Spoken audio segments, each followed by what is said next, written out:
The Edmonton Oilers bounce back with a banger in Nashville as they win 6-3. Plus, is an NHL GM following around Jesse Puljujarvi. We will talk about that and much more on today's episode of Locked On Oilers. You're Locked On Oilers, your daily podcast on the Edmonton Oilers. Part of the Locked On Podcast Network, your team every day. Hello and welcome back to Locked On Oilers podcast. I'm your host and former Oilers game day producer, Brett Holden. As mentioned in this one, the Edmonton Oilers win a big game in Nashville, 6-3, as the Edmonton Oilers looked like they were wavering a little bit, but one hero came to the rescue. Well, basically three all in one line. We will talk about that in just a second, but also on today's episode, another NHL GM. Well, one NHL GM shows up to another NHL game for the Edmonton Oilers, sparking some conversation if he is interested in a certain Edmonton Oiler. We will talk about some possibilities later on in today's episode. And as always, after every Edmonton Oilers game, we go through the good, the bad, and the ugly from the game against the Nashville Predators. Thank you so much for making Locked On Oilers your first listen every day.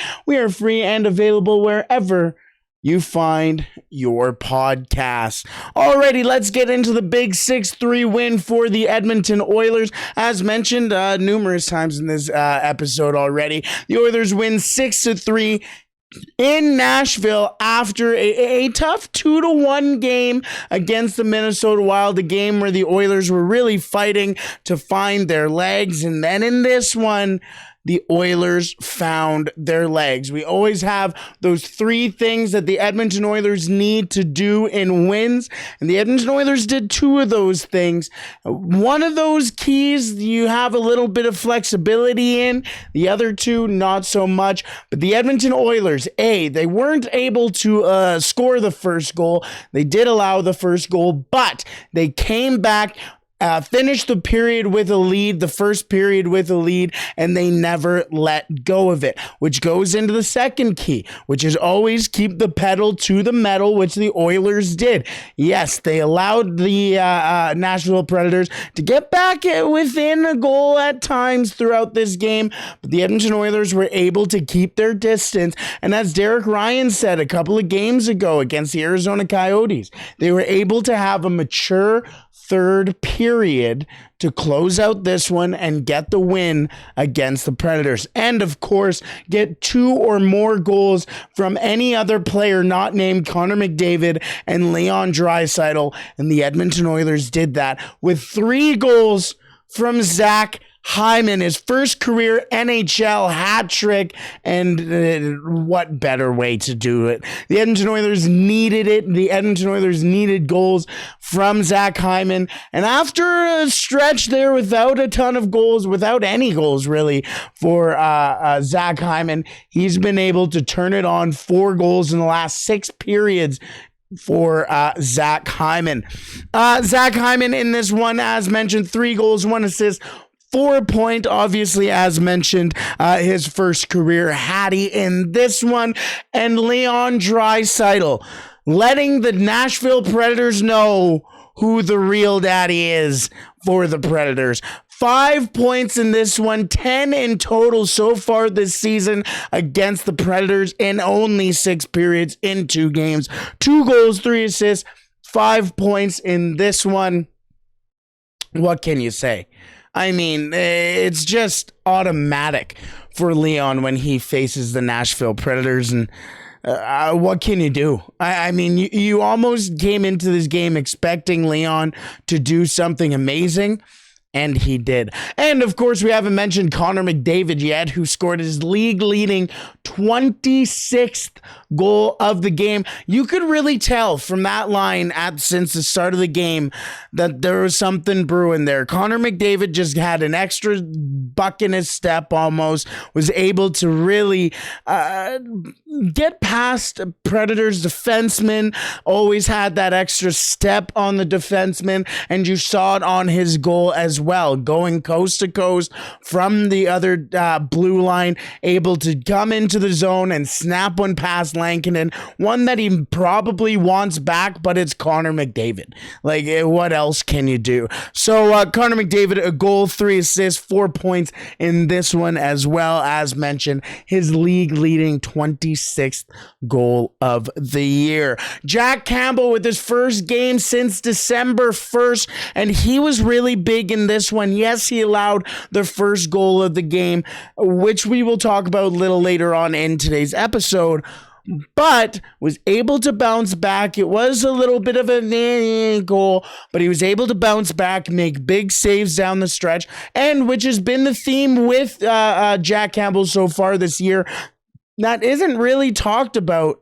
And that's the ability to make the saves he needs to. And that's what he did against the Nashville Predators tonight. Was able to make the saves down the stretch, was able to make the saves in the third period and make sure the Predators weren't able to get back into the game. And all in all, a really good game for him there. 29 saves on 32 shots fired towards his way, and 8 of 8. All 8 shots fired his way while the Edmonton Oilers were on the penalty kill. He stopped. So that, again, you need your best shorthanded, your best penalty killer to be your goaltender at times. And that is what Jack Campbell was in this game, and did not allow the Nashville Predators back into it.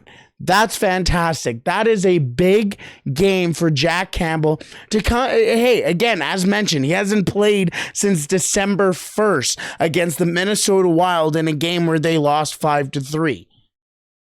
Now he's able to get a big win, a big 6-3 win in Nashville, gain that confidence back, come back home, maybe get a game in these next couple at home, and then we'll see. Keep building the momentum, but that's a big game for Jack Campbell. The Edmonton Oilers improved to 17-13-0 on the year, and they look to improve on that on Thursday as the St. Louis Blues are back in town. The first time since the first month of the year. 7 o'clock puck drop in Edmonton at Rogers Place. Not sure who will start that one, as both goaltenders have had pretty solid displays over the last couple of games. But either way, do both goaltenders instill some confidence in you? Let me know. As mentioned, the Edmonton Oilers win 6-3 tonight in Nashville. But the Edmonton Oilers were able to get a look for Jesse Puljujarvi. In fact, a couple of looks in the third period on the first line. Now, was that premeditated? Was there a reason for that? I think so. We will talk about that in just a second. But first, today's episode is brought to you by BetOnline. BetOnline.net is your number one source for sports betting info, stats, news, and analysis. Get the latest odds and trends for every professional and amateur sport out there. From pro football to college bowl season to basketball and the World Cup, they've got it all at BetOnline. Guys, Argentina's off to the World Cup final. In the morning, tomorrow on Wednesday, Morocco, the story of the tournament from Canada's group. Can they become the first African nation to make it to a World Cup final? Well, France stands in the way. That will be an interesting one. I am sure Morocco is heavy underdogs. Maybe one of those lines to chase the sauce. Either way, plus if you love sports podcasts, which you're listening to this one, you probably do, they've got those over at BetOnline as well. Head to the website today or use your mobile device to learn more. BetOnline, where the game starts. Alrighty, as mentioned, the Edmonton Oilers, well, we mentioned it last week. It seems like Jesse Puljujarvi is basically on his last legs as an Edmonton Oiler. Now, the big question is, who's willing to take Jesse Puljujarvi? What is the response, or what is the return for Jesse Puljujarvi? What is his value right now for Jesse Puljujarvi?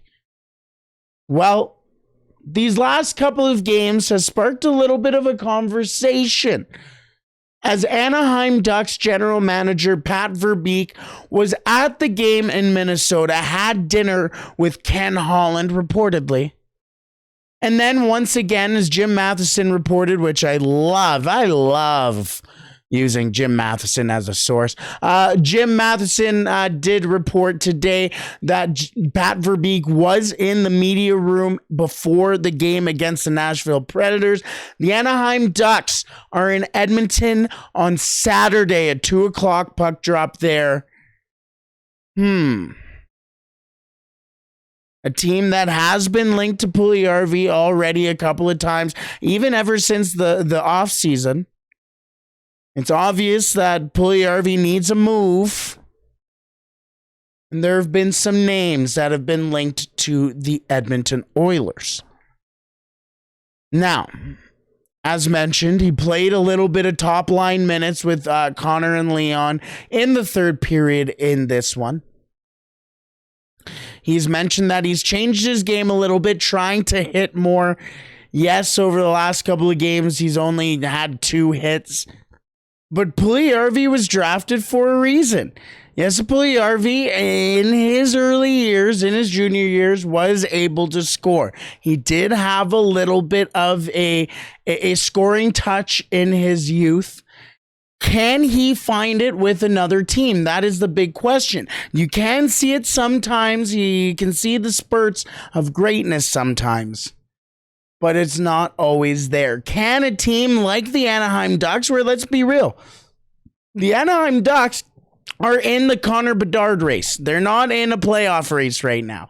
So there is ample opportunities for a guy like Jesse Puljujarvi to get top line minutes, play with a guy like Trevor Zegras, Mason McTavish, one of the Stromes is there as well, Ryan Strome, if I'm not mistaken. You have opportunities to play top line minutes in a place like Anaheim if you're Jesse Puljujarvi. But the other side of it is that, well, you got to get some sort of return. And it's sounding like it wouldn't be a pick in return for Jesse Puljujarvi. There's been 3 names that have floated around since the whole Pat Verbeek thing has started. The first one would help the Edmonton Oilers' defensive problems, but I think there would have to be a bigger deal in place for this to go through.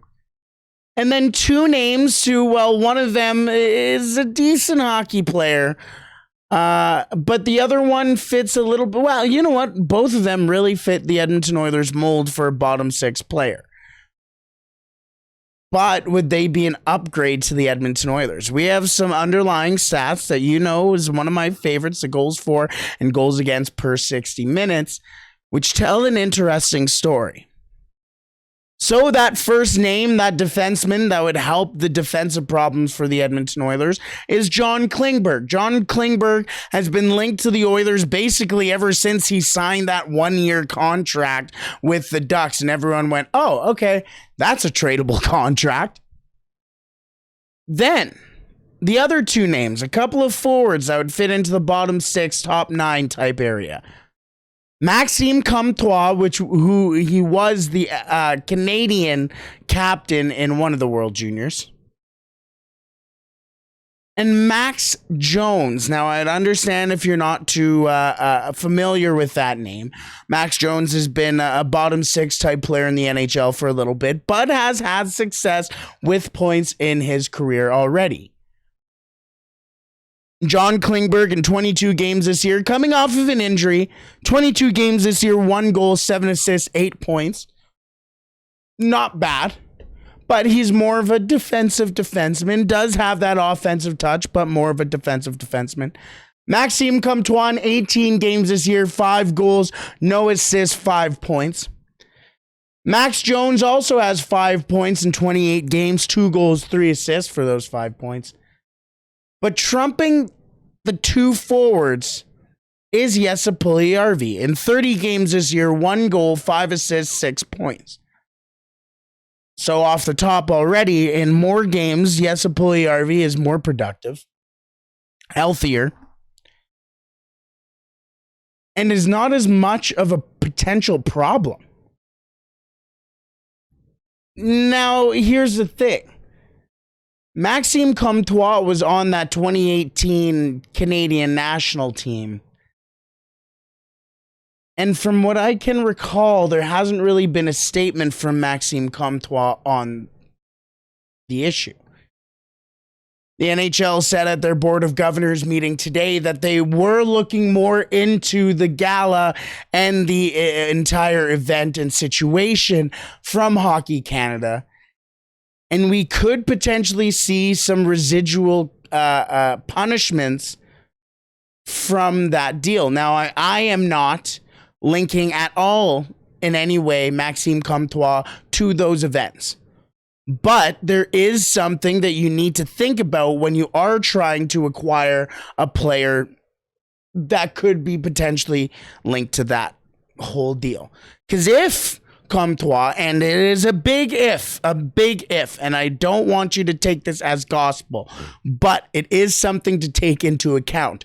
If he is involved in this disgusting situation,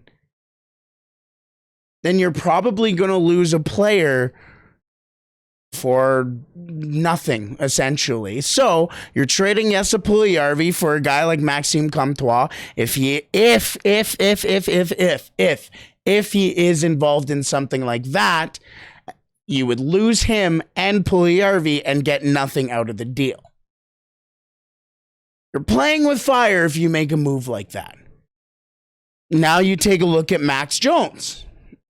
Let's just say. Now, and to mention, Maxime Comtois would be 8th on the Edmonton Oilers when it comes to goals for per 60 minutes, 9th in all situations. He would be 9th when it comes to goals for at 5-on-5 with 2.67 on the Edmonton Oilers. Decent, better than Puljujarvi, who is at a 1.55 in all situations and a 1.21 at 5-on-5. And then you can look at Max Jones, who does a very similar job to Maxime Comtois, is a bigger boy like Comtois as well. But let's look at those underlying stats. He has a 1.07 goals for per 60 minutes in all situations, which would be 22nd on the Edmonton Oilers. A 3.61 goals against per 60 minutes in all situations, which would be good for 20th on the Edmonton Oilers. 1.11 goals for at 5-on-5, which would be good for 23rd on the Edmonton Oilers. And then the 3.2 goals against per 60 minutes at 5-on-5, which would be good for 19th. Wildly enough, worse than Jesse Puljujarvi. Puljujarvi's at a 1.55 at 5 or in all situations, which compared to Max Jones' 1.07.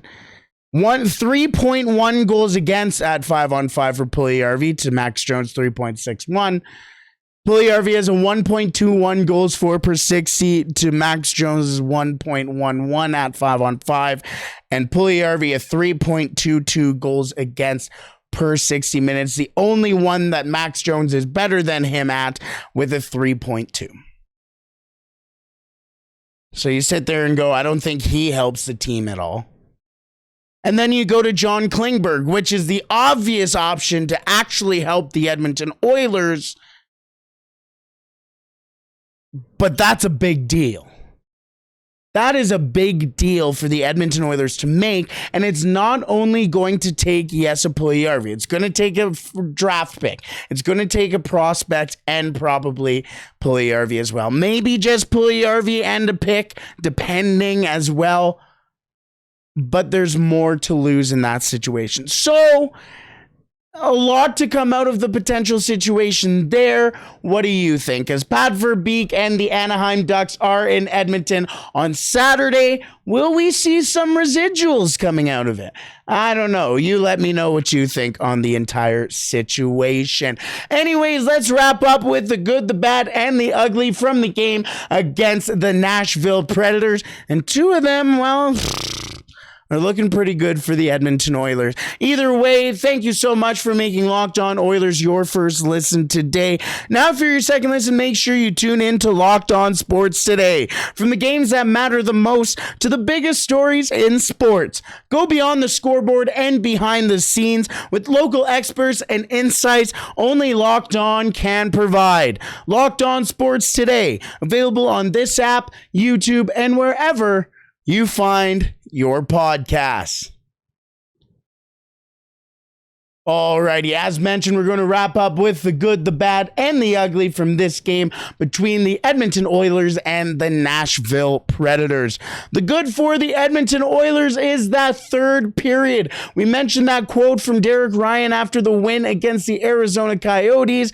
A mature third period they had in that one, and they did it again in this game. No goals for the Nashville Predators in a period that they really pushed for that final goal. Jack Campbell stood on his head. Leon Draisaitl even mentioned how well Campbell played down the stretch, and that is what you need from your goaltender. They shut it down. They made it a snoozer as well in that third period, which is what you need in a game where you're looking to shut down the opposition. Make sure the shots are coming from the outside. Make sure you control most of the play in the offensive zone. Don't have to fire a whole bunch of pucks towards the net, but just make sure the other team doesn't have the puck. The Edmonton Oilers also got that empty netter, which really sealed it, and obviously gave the Leon Draisaitl, Zach Hyman, his first career NHL hat trick. What more can you ask for a better guy? Plus that Leon Draisaitl, Connor McDavid, and Zach Hyman line were only able to play less than 5 minutes, which is a good thing in that third period. Went into that third period with about 12 minutes and 38 seconds around that area in game time on ice already. Finished in the 18-minute mark around there, and that is what you need on a back-to-back on a road trip coming back to Edmonton. You get some nice fresh legs against in the game against the St. Louis Blues. That's big for the Edmonton Oilers. So the good, the third period for the Edmonton Oilers. The bad in this game for the Edmonton Oilers is the Edmonton Oilers' first line, as they are three bad men. Leon Draisaitl, 2 goals, 3 assists, 5 points. Zach Hyman scoring his first career NHL hat trick, 3 goals, 1 assist, 4 points. And Connor McDavid, 1 goal, 3 assists, 4 points. His 26th goal of the year. He leads the league. Leon Draisaitl with his 10th point of the season on the Nashville Predators. And the Edmonton Oilers have only played the Nashville Predators 2 times this year, and they play them again next week. Best of luck to Nashville. In total, that first line scored 6 goals, 7 assists, 13 points. I mean, come on. When you have a line of Connor McDavid, Leon Draisaitl, and Zach Hyman, that is what you're asking for. And that is what the Edmonton Oilers got. So the bad in this game for the Edmonton Oilers is that first line, as those are 3 bad men. And to wrap up the ugly for the Edmonton Oilers, I'm just going to say the first goal is Cody Glass's shot from the point did slip through Jack Campbell. It was an ugly goal. It was tipped by Cody Ceci in front, and I'm only going to give it the ugly mark mostly because the Edmonton Oilers did a lot of really good things in the game. It was the only thing I could really think of as the ugly, but it was the first shot on goal for the Nashville Predators against Jack Campbell in his first game since December 1st. Couldn't have felt good for him. However, was able to rebound from that one, had massive saves throughout not only the rest of the game, but throughout the rest of the period. Almost kind of a okay, we're back in this game. We're back in this crease. Let's go and get a big win for the Edmonton Oilers. And that is exactly what Jack Campbell and the Edmonton Oilers did. So the good from this game against the Nashville Predators, the third period is they don't allow a goal. goal, and the Edmonton Oilers get the empty netter to top off, I should say, Zach Hyman's first career NHL hat trick. The bad for the Edmonton Oilers, the first line, as that first line is filled with a couple of bad men. 3 goals for Zach Hyman, 2 goals, 3 assists, 5 points for Leon Draisaitl, a goal, 3 assists, 4 points, his 26th goal of the year for Connor McDavid, 13 total points between the 3 of them, and the first goal of the game. But either way, the Edmonton Oilers bounce back for a massive 6-3 win in Nashville. As mentioned, the Edmonton Oilers improved to 17-13-0 on the year, and they look to improve on that record on Thursday as the St. Louis Blues come to town for a 7 o'clock puck drop at Rogers Place. I shall see you tomorrow with a little bit of a preview of that one and more discussion around some potential moves for the Edmonton Oilers. Until then, I shall see you soon, and hopefully the next time you hear me, you have played La Bamba all day long, baby.